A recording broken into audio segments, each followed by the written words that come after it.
The notification came while we were having dinner. My daughter Maya, 13 years old, stared at her phone as tears formed in her eyes. My son Daniel, only 10, looked confused as he read over her shoulder. "Mom," Maya whispered, her voice shaking. "Look what cousin Tyler posted." I took the phone and felt my stomach drop. There was a photo of our family car, an older sedan, parked in front of my sister's house during last week's visit. The caption read, "Look at these poor kids living free in our mansion.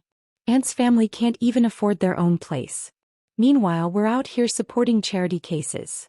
The post had already gotten 47 likes and dozens of comments from Tyler's friends. Most were laughing emojis. Some were cruel additions about our clothes, our car, our apparent poverty. My sister Jennifer lived in a beautiful colonial-style home in Westbrook Heights. 5 bedrooms, 3 bathrooms, a pool, professionally landscaped gardens. Tyler, her 17-year-old son, had always been spoiled, but this was a new level of cruelty. "Why would he say that?" Daniel asked, his lower lip trembling. "We don't live there. We were just visiting." "I know, sweetheart," I said quietly, setting down my fork. My hands were steady. Inside I was calculating. Maya wiped her eyes. "Everyone at school is going to see this. His friends go to my school." I smiled gently at my children. "Finish your dinner. I need to make a phone call."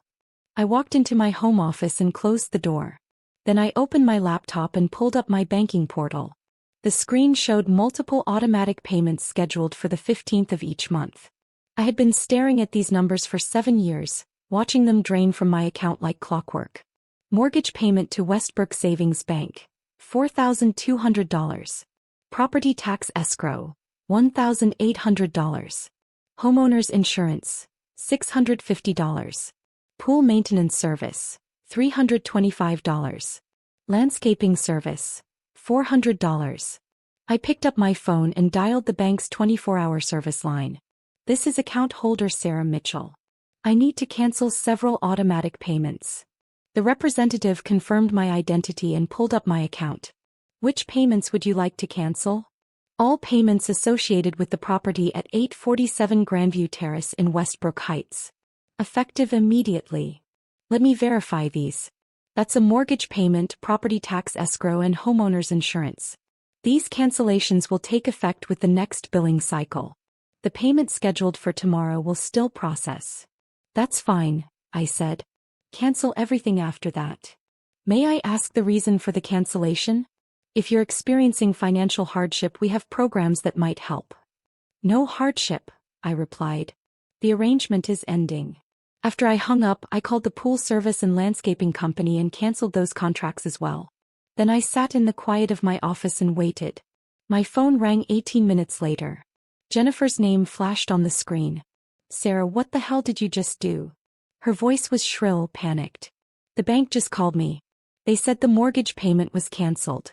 "They said you canceled it." "That's correct," I said evenly. "What do you mean that's correct? You can't cancel my mortgage payment. This is my house." "Is it?" I asked. "Jennifer, what payments do you make on that house?" There was silence on the other end. "Then, that's none of your business. I don't know what kind of sick joke this is, but fix it. Now." "I'll be happy to explain everything," I said. "Why don't you come over? Bring Tyler.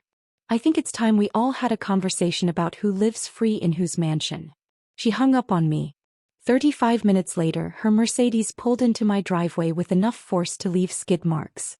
Jennifer stormed through my front door without knocking, Tyler trailing behind her, looking annoyed at being dragged along. My children had finished dinner and were doing homework in their rooms, which was exactly where I wanted them for this conversation. "Explain yourself," Jennifer demanded. "Right now." I was sitting at the dining room table with a folder in front of me. I gestured to the chairs across from me. "Sit down." "I don't want to sit down. I want to know why you're sabotaging my life." "Sabotaging?" I opened the folder and pulled out the first document. "This is the original mortgage statement from when you bought the house 7 years ago.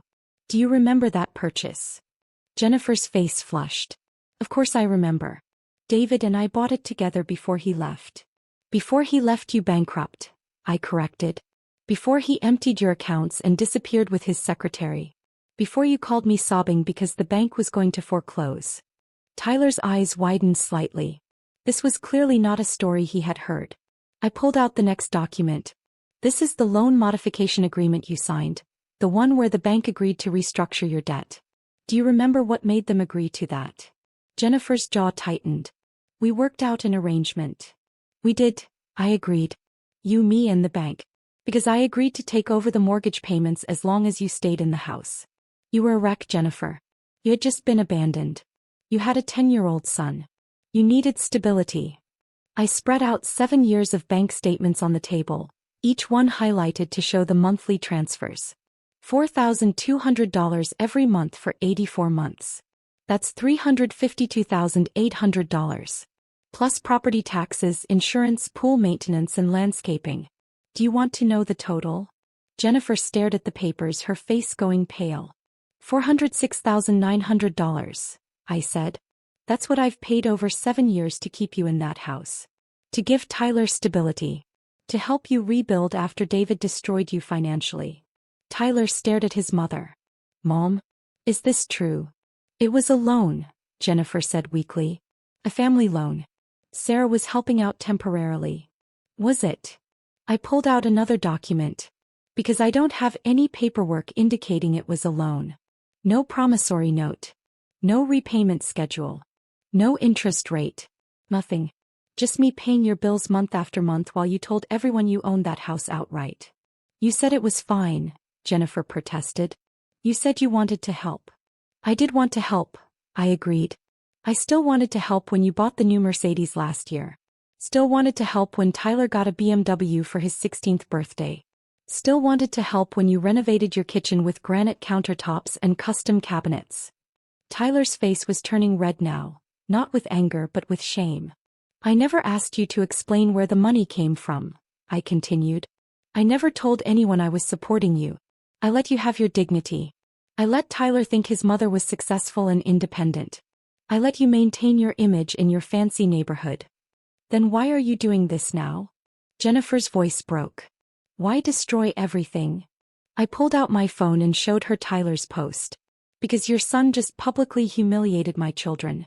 He called them poor. He said they were living free off your generosity. He made them out to be charity cases. Tyler's eyes went wide as he looked at the screen. I didn't. I thought. You thought what? I asked quietly. That you were rich and we were poor? That your mother's house made you better than my kids? I'm sorry, Tyler stammered. I'll delete it. I'll apologize. You will, I agreed. But that's not why I canceled the payments. I canceled them because this arrangement has gone on long enough. 7 years is more than enough time for your mother to have gotten back on her feet. Jennifer's hands were shaking. Sarah, please. I can't afford the mortgage on my own. My salary barely covers our other expenses. If you stop paying, I'll lose the house. Then I suggest you figure something out, I said calmly. Sell it. Downsize. Get a second job.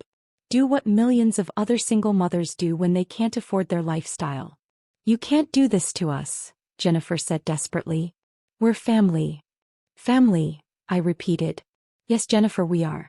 Which is why it hurt so much to see my nephew mock my children online. To see him call them poor while living in a house I pay for.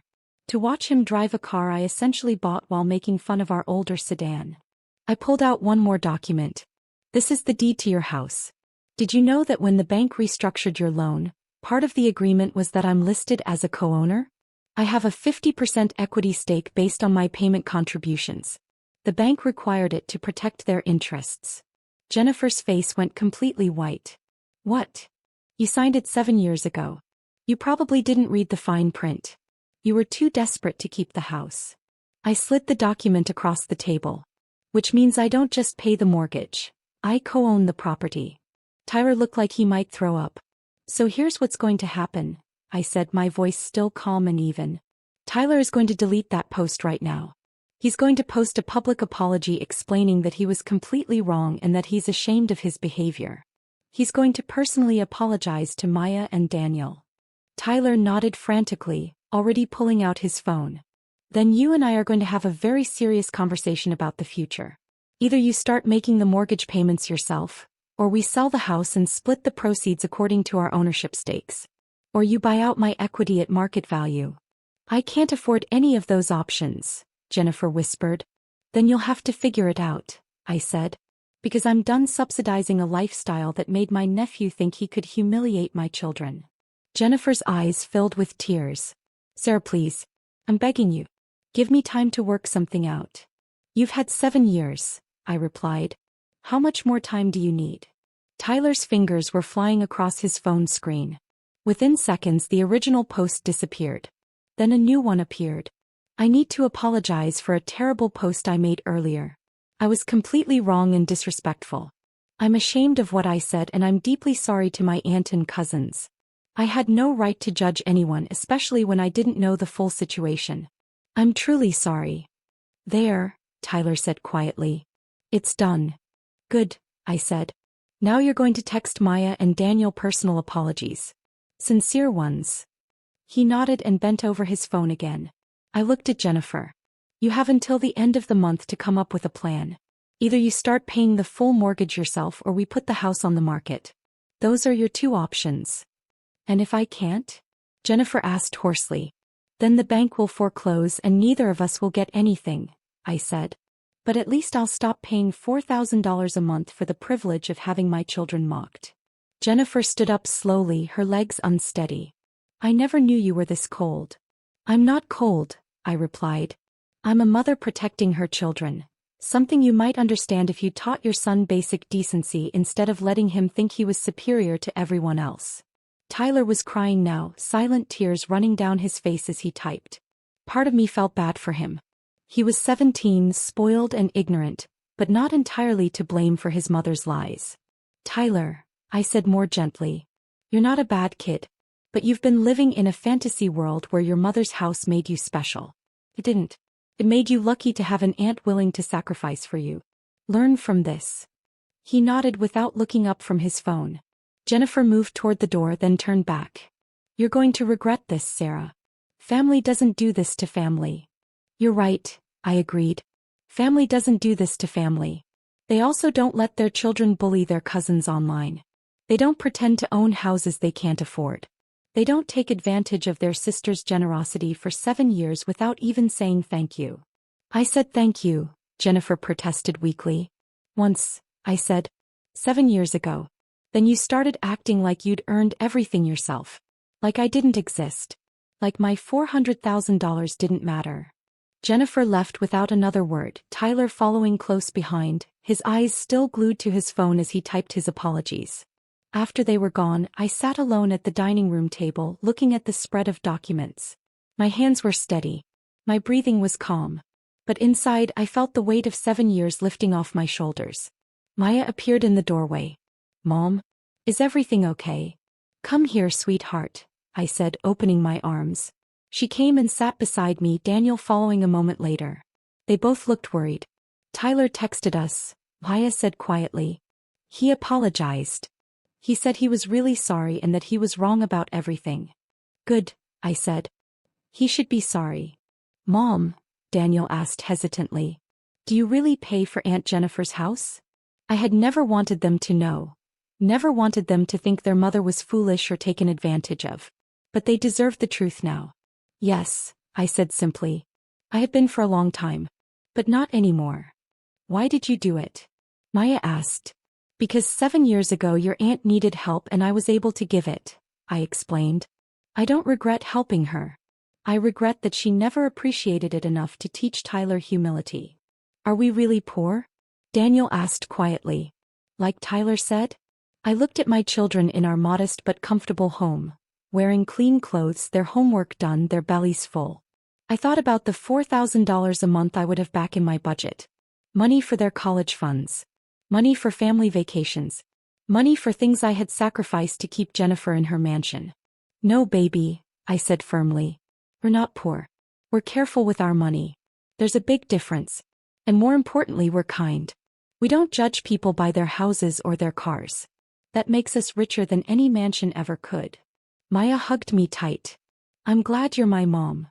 Me too, Daniel added, climbing into my lap even though he was getting too big for it. I held my children and felt peace settle over me.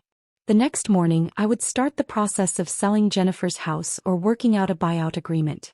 It wouldn't be easy. There would be more confrontations, possibly lawyers involved. But for tonight, sitting with my children in our modest home, knowing they understood their worth had nothing to do with square footage or property values, I felt like the richest person in the world. And somewhere in Westbrook Heights, in a 5-bedroom colonial she could never afford, my sister was finally learning what things actually cost.